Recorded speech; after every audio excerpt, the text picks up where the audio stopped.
காங்கிரஸ் சார்பா நான் கொஞ்சம் பேசிடுறேன். பேசுங்க. மாண்பு பேரவைத் தலைவர்களே, மேடம் நான் உங்க சார்பா பேசிடுறேன்.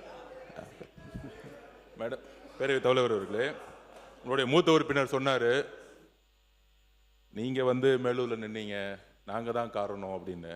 நிறைய இடத்துல இந்த திமுக அடிக்கடி சொல்லிக்கிட்டே இருக்கிறாங்க, காங்கிரஸ் ஜெயிச்சதுக்கு நாங்க தான் காரணம், விசிகா ஜெயிச்சதுக்கு நாங்க தான் காரணம், ஐஎம்எல் ஜெயிச்சதுக்கு நாங்க தான் காரணம்னு.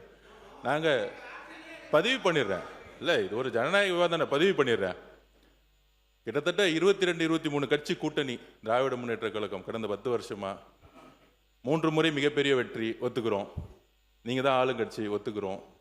ஆனால் 2026ல தமிழக வெற்றி கழகம் தனி பெரும் கட்சியாக நில்லுங்க, தனி பெரும் கட்சியாக நின்று 108 தொகுதி வாங்கியிருக்கோம்.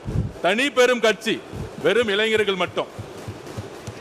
23 கட்சி கூட்டணி இல்லன்னு நினைச்சுக்கோங்க, திமுக 10 தொகுதி ஜெயிச்சிருக்க மாட்டாங்க. காங்கிரஸ் இல்லன்னா, விசிகே இல்லன்னா, கம்யூனிஸ்ட் இல்லன்னா, ஐஎம்எல் இல்லன்னா, சென்னையிலே சொல்றேன், சென்னையிலே இஸ்லாமியர்கள் ஏன் ஓட்டு போட்டாங்க தெரியுமா? விசிகேவும் காங்கிரஸும் ஐஎம்எல் இருந்தால இஸ்லாமியர்கள் ஓட்டு போட்டாங்க சென்னையில. இது வரைக்கும் திமுக 62ல இருந்து நானும் பார்த்துட்டு இருக்கேன், பெரிய தோல்விகள் சென்னையில இருந்ததே கிடையாது. ஆனால் தமிழக வெற்றி கழகத்துல 14ல 14 தொகுதி தோத்துருக்காங்க. 14 தொகுதி. அப்ப திமுகக்கு இந்த கூட்டணி கட்சி இல்லன்னு நினைச்சுக்கோங்க, கூட்டணி கட்சி கிட்ட 15% வரும். அந்த 15% இல்லன்னு நினைச்சுக்கோங்க, சென்னையில அந்த 2 தொகுதி கூட ஜெயிச்சிருக்க முடியாது, தமிழ்நாட்டுல 10 தொகுதி ஜெயிச்சிருக்க முடியாது.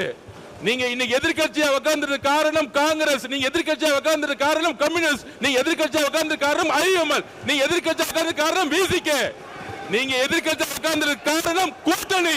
இத ஞாபகம் வச்சுக்கோங்க.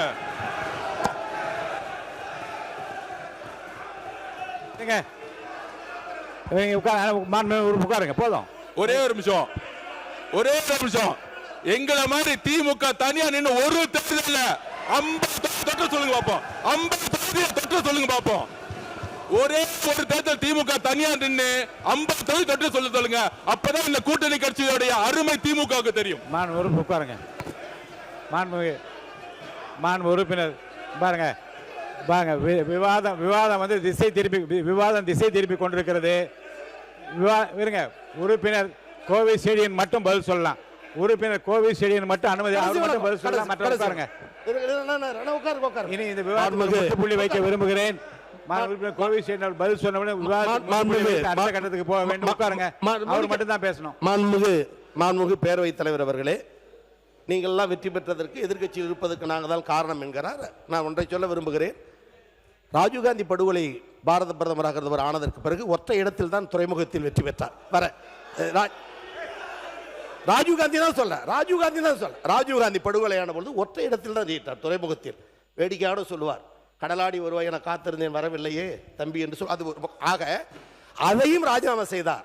வெறும் 0 திராவிட முன்னேற்ற கழகம், 0த்திலிருந்து இந்த தமிழகத்தை ராஜ்யமாக ஆண்ட இயக்கம் திராவிட முன்னேற்ற கழகம். வெற்றி தோல்வி வரும் போகும், அது நிரந்தரம் அல்ல. அதற்காக விடாப்பிடியாக பேசுவது என்பது நியாயமும் அல்ல, முறையும் அல்ல. எதையும் எதிர்கொள்ள திமுக தயார்.